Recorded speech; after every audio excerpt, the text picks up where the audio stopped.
सुमनसवन्दित सुन्दरि माधवि चन्द्र सहोदरि हेममयि मुनिगणवन्दित मोक्षप्रदायिनि मञ्जुळभाषिणि वेदनुते पङ्कजवासिनि देवसुपूजित सद्गुणवर्षिणि शान्तियुते जय जय हे मधुसूदन कामिनि आदिलक्ष्मि जय पालय माम्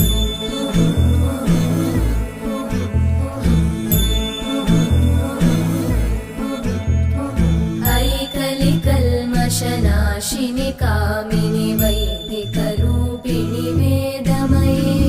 क्षीरसमुद्भव